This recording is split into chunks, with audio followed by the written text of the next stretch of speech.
Hello friends, एक और question की शॉर्ट ट्रिक लेकर मैं आपके सामने हाजिर हो गया हूं।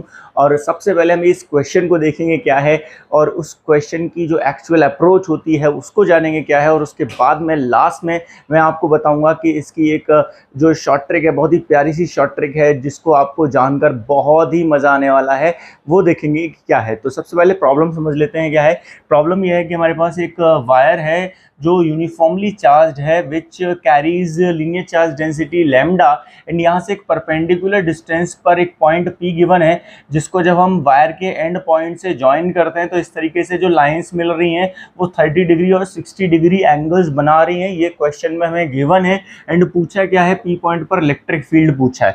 तो सबसे पहले जो एक्चुअल अप्रोच रहती है उस पर हम चर्चा करते हैं, उसके बाद हम शॉर्ट ट्रिक देखेंगे।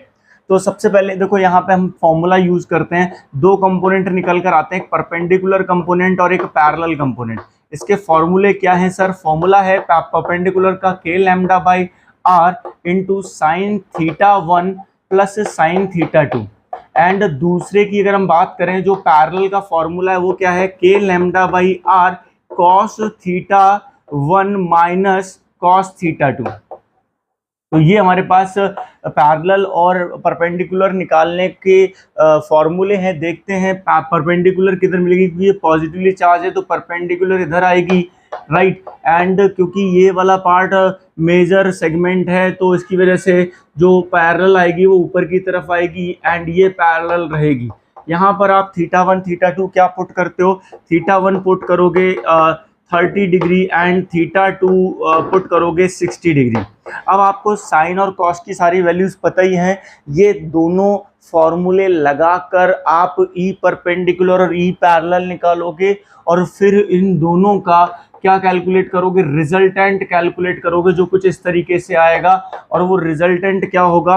वो रिजल्टेंट होगा E is equal to root over, क्योंकि ये दोनों म्यूचुअली परपेंडिकुलर हैं तो E perpendicular square plus E parallel square. देखिए, मैंने यहाँ पर एक्चुअली सॉल्व पूरा नहीं करना है, मैं केवल यहाँ पर आपको बता रहा हूँ कि एक्चुअल अप्रोच क्या होगी। उसके लिए हमारे पास ये दोनों फॉर्मूले होने चाहिए, डायरेक्शन क्लियर होनी चाहिए, और फिर रिजल्टेंट निकालते वक्त ये ध्यान रखना है कि दो वेक्टर्स की आपको रिजल्टेंट की मैग्नीट्यूड लिखनी है। यहाँ पे इन दोनों के बीच में ऑब्वियसली एंगल 90 डिग्री होगा।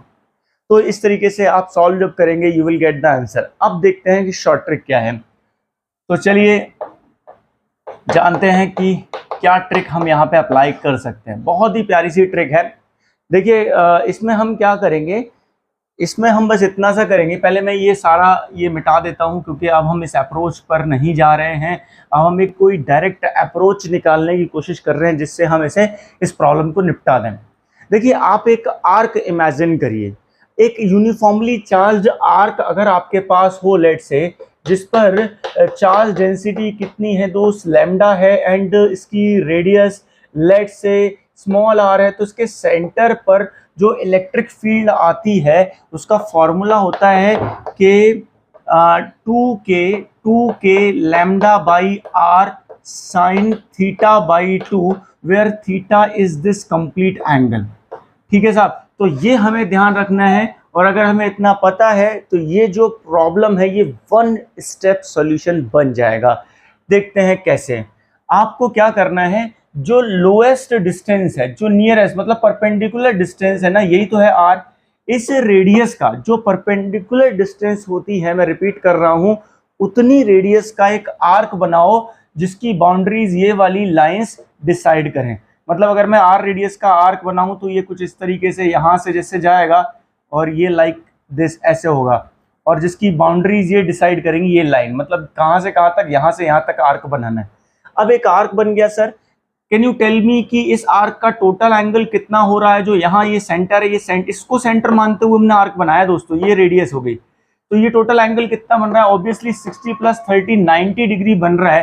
तो इस आर्क की वजह से, मतलब आप ऐसे इमेजिन करिए कि लाइक आपके पास वायर नहीं है, ये स्ट्रेट वायर नहीं है, आपके पास ये आर्क है, और आर्क है जिसमें ये जो total angle of the arc है ना दोस्तों, वो थीटा 90 डिग्री गिवन है।